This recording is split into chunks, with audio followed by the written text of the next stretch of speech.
বন্ধুরা, আজকের দিনে পরিস্থিতি দেখে জার্মানি আর ভারতের মাঝে কি কোনো একটা বড় কিছু হতে চলেছে? এই মুহূর্তে জার্মানি থেকে ভারতকে নিয়ে ঠিক এইরকম টাইপের ছবি একটি সামনে বেরিয়ে এসেছে, যার উপর ভিডিও অলরেডি আমি আপনাদের বানিয়ে দিয়েছি সকালে। তো এখন এই ছবি বা ভিডিওটা সেই সমস্ত দেশগুলোর ভেতরে ভীষণভাবে জোর সোরে চর্চা হচ্ছে, যারা এই মুহূর্তে তারা তাদের নিজেদের তৈরি ফাইটার জেটকে ভারতের কাছে বিক্রি করতে চায়। তো বন্ধুরা, কি এমন কথা হচ্ছে ভারত আর জার্মানির মাঝে, যেটাকে নিয়ে গোটা বিশ্বে ফাইটার জেট বিক্রিকারী দেশগুলো চিন্তায় পড়ে গেছে? সবকিছু জানাবো আজকের এই ভিডিওটিতে। তাই ছোট্ট রিকোয়েস্ট যে ভিডিওটিকে ছোট্ট করে একটি লাইক করে চ্যানেলটিতে নতুন হলে অবশ্যই সাবস্ক্রাইব করুন, কেননা আপনার একটি ছোট্ট লাইক কমেন্ট শেয়ার আমাকে ইন্সপায়ার করে এরকম টাইপের ইনফরমেটিভ ভিডিও আপনাদের সামনে তুলে ধরার জন্য। চলুন সবকিছু জানাই আপনাদের বিস্তারিত। বন্ধুরা, আমাদের অর্থাৎ ভারতের এয়ার চিফ প্রমুখ ভিআর চৌধুরী জার্মানি ভিজিট করেছে, আর সেখানে গিয়ে উনি জার্মানি এয়ারবেস থেকে তাদের তৈরি ইউরোফাইটার টাইফুন ফাইটার জেটকে উড়িয়েছে। কিন্তু ভিআর চৌধুরী ইউরোফাইটার টাইফুনকে ওড়ানোর পরে যেটা হয়েছে সেটি ভারতের জন্য অনেক লাভবান বলে প্রমাণিত হচ্ছে। যেমনটা জার্মানি আর ব্রিটেন দুজনে মিলে অনেক আগে থেকেই তারা তাদের ফাইটার জেট ইউরোফাইটার টাইফুনকে ভারতের কাছে বিক্রি করার জন্য প্রস্তাব দিয়েছিল।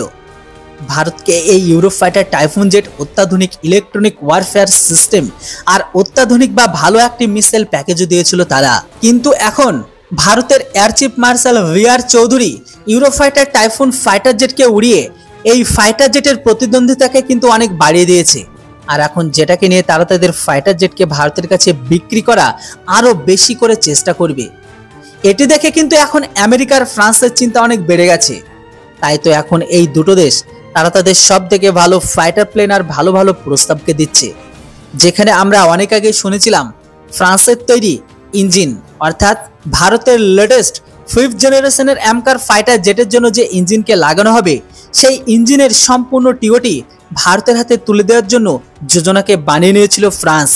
তাই এই মুহূর্তে আপনারা দেখলে এটাও বুঝতে পারবেন যে ভারত ইউরোফাইটার টাইফুনকে কিনুক বা না কিনুক, ভারতীয় সেনা প্রমুখ ইউরোফাইটার টাইফুন জেটকে আকাশে উড়িয়ে ইউরোফাইটার টাইফুন জেটের মাহাত্ম্যকে আরো বাড়িয়ে দিয়েছে। এটির লাভ এখন এটাই হবে যে এখন ভারতকে আমেরিকা বা ফ্রান্সের ফাইটার জেটের ডিল কেনার সময় এর ভরপাই সুযোগকে উঠাবে। আপনাদের আগেই বলে দিই, ভারত রাফেল ফাইটার জেট কেনার আগে ভারতের সব থেকে পছন্দের ফাইটার প্লেন ছিল ইউরোফাইটার টাইফুন। তো সেই মুহূর্তে ইউরোফাইটার টাইফুনের দাম অত্যাধিক বেশি থাকার কারণে, এমনকি নিয়ম প্রক্রিয়ায় অনেক জটিলতার কারণে তাদের সাথে না নেগোসিয়েশন আর না ডিলকে কমপ্লিট করতে পারে ভারত।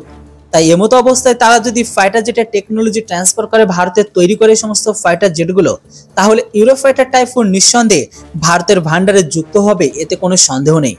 বন্ধুরা, এবার আপনারা বলুন, আজকের দিনে রাফেলের অত্যাধিক দামের কারণে আমাদের এখন কোন দিকে যাওয়া উচিত, রাফেল না ইউরোফাইটার টাইফুন ফাইটার জেটের দিকে? এই বিষয়ে অবশ্যই আপনাদের মতামত কমেন্ট বক্সে লিখে জানান। Thanks for watching. জয় হিন্দ, বন্দে মাতরম।